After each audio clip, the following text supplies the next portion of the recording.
ব্রহ্মাস নামটাই যথেষ্ট, তাতেই থরহরিকম্প গোটা বিশ্ব। পুরাণে ছিল ব্রহ্মাস্ত্র, আর এই যুগের সৃষ্টি ব্রহ্মাস। কিভাবে বিশ্বের নয়নের মণি হয়ে উঠল বাজপেয়ী কালামের ব্রহ্মাস, জানব আজকের প্রতিবেদনে। নমস্কার, আমি তপজা। ব্রহ্মাস ছারখার করেছিল পাকিস্তানকে, চমকে উঠেছে গোটা বিশ্ব। এটা কোন কুবেরের ভাণ্ডার? জানেন কি বিশ্বের নজর কাড়া ভারতের ব্রহ্মাস আসলে কার ব্রেন চাইল্ড? ব্রহ্মাস তৈরিতে কাদের ছিল মুখ্য ভূমিকা? আসলে ব্রহ্মাস আর কারো নয়, ভারতের missile man doctor APJ Abdul কালামের ব্রেন চাইল্ড। তিনি প্রাণ পুরুষ ব্রহ্মাসের। এই ইতিহাস জানতে গেলে পায়ে পায়ে পিছিয়ে যেতে হবে ২৭টা বছর। সময়টা ১৯৯৮ সাল। ভারত এবং রাশিয়ার সরকারের যৌথ উদ্যোগে তৈরি হয় ব্রহ্মাস এয়ারোস্পেস প্রাইভেট লিমিটেড। পাশেই পাকিস্তান, উত্তপ্ত সীমান্ত, চারপাশে সন্দেহ আর চাপ। ঠিক তখনই ভারতের তৎকালীন প্রধানমন্ত্রী অটল বিহারী বাজপেয়ী আর বিজ্ঞানী এপিজে আব্দুল কালাম মিলে নিলেন ব্রহ্মাস তৈরির সিদ্ধান্ত। রাশিয়ার এনপিও মাশিনোস্ত্রোনিয়া এবং ভারতের প্রতিরক্ষা গবেষণা ও উন্নয়ন সংস্থার মধ্যে একটি আন্তঃসরকারি চুক্তি স্বাক্ষরিত হয়, যার মাধ্যমে নতুন ক্ষেপণাস্ত্র তৈরির জন্য ব্রহ্মাস এয়ারোস্পেস প্রাইভেট লিমিটেড প্রতিষ্ঠিত হয়। ভারতের পক্ষে চুক্তিতে স্বাক্ষর করেন ভারতের missile man doctor APJ Abdul Kalam, যিনি তখন ডিআরডিওর দায়িত্বে ছিলেন। কিভাবে হয় এর নামকরণ? ভারতের ব্রহ্মপুত্র আর রাশিয়ার মস্কোভা নদীর নাম জুড়ে রাখা হয় ব্রহ্মাস। বাজপেয়ী কালামের মানসপুত্র ব্রহ্মাস একবার লক্ষ্য বস্তু স্থির করে বোতাম টিপে ব্রহ্মাস ছেড়ে দিলেই হলো, লক্ষ্যভেদ হবেই। পুরাণের ব্রহ্মাস্ত্রের মতোই ব্রহ্মাস নিজের থেকেই এগিয়ে যায় লক্ষ্যবস্তুর দিকে।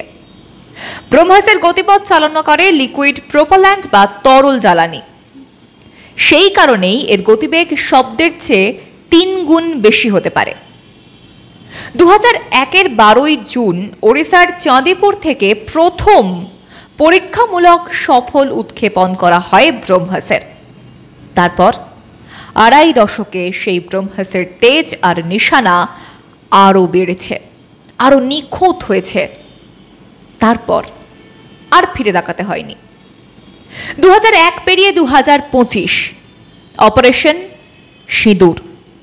ব্রহ্মাসের তেজ দেখল গোটা বিশ্ব। ছারখার হলো পাকিস্তানের জঙ্গি ঘাঁটি। সবচেয়ে বড় বিষয় হচ্ছে, ব্রহ্মাস যখন ঘায়েল করছে একের পর এক শত্রু ঘাঁটি, তখন কেউ টেরটুকু পায়নি তার উপস্থিতির।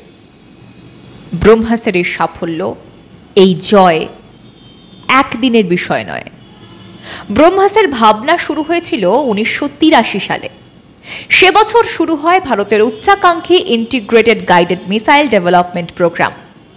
প্রাক্তন রাষ্ট্রপতি ডক্টর এপিজে আব্দুল কালামের নেতৃত্বে এই প্রোগ্রাম চলাকালীন ভারতীয় রকেট বিজ্ঞানী এবং প্রকৌশলীরা পৃথ্বী এবং অগ্নি ব্যালিস্টিক মিসাইল তৈরি করেছিলেন, যা বর্তমানে দেশের পারমাণবিক ক্ষেপণাস্ত্র প্রতিরক্ষায় অবদান রাখে। তবে ১৯৯১ সালের উপসাগরীয় যুদ্ধের সময় ব্যালিস্টিক মিসাইলের পাশাপাশি অস্ত্রাগারে ক্রুজ মিসাইল থাকার প্রয়োজনীয়তা অনুভূত হয়। কত টাকা ধার্য হয়েছিল এই প্রজেক্টের জন্য জানেন? এর দায়িত্ব ছিল ডিআরডিওর ওপর, যেমনটা শুরুতে আপনাদেরকে বললাম। মাথায় ছিলেন ডক্টর কালাম। সেই সময়ে এই সংস্থার মূলধন হিসেবে $২৫ কোটি অনুমোদিত হয়েছিল, যার বর্তমান মূল্য ২১৩৫ কোটি টাকারও বেশি। গবেষণার জন্য অনুমোদিত অর্থের ৫০.৫% ভারত থেকে এসেছিল, আর বাকি ৪৯.৫% রাশিয়া সরবরাহ করেছিল। অর্থাৎ রুশ এবং ভারত সরকার যথাক্রমে $১২.৩৭৫ কোটি এবং $১২.৬২৫ কোটি অনুমোদন দেয়। সেই বছরই প্রকল্পটির কাজ একাধিক ডিআরডিও এবং এনপিওএম ল্যাবে শুরু হয়েছিল। ঠিক 2 বছর পর 2001 সালের 12 জুন প্রথমবার পরীক্ষামূলক উৎক্ষেপণ হয় ব্রহ্মসের। এখন এই ব্রহ্মসের জয় জয়কার। দক্ষিণ পূর্ব এশিয়া থেকে মধ্যপ্রাচ্য, ইউরোপ, আফ্রিকা থেকে লাতিন আমেরিকা সকলেই ব্রহ্মস কেনার জন্য উৎসুক। কে নেই সেই তালিকায়? Indonesia, Vietnam, Malaysia, Thailand, Singapore, Brunei, মিশর, সৌদি আরব, আমির শাহী, Qatar, Oman, Brazil, Chile, Argentina, Venezuela, দক্ষিণ আফ্রিকা এবং বুলগেরিয়া। মোট 17টা দেশ চাইছে ভারতের ব্রহ্মসকে। এখানেই ভারতের সাফল্য, যে সাফল্যের নাম বাজপেয়ী আর কালামের অসীম দূরদৃষ্টি। ব্রহ্মস। আজ এই পর্যন্তই। দেখা হচ্ছে নতুন বিষয় নিয়ে।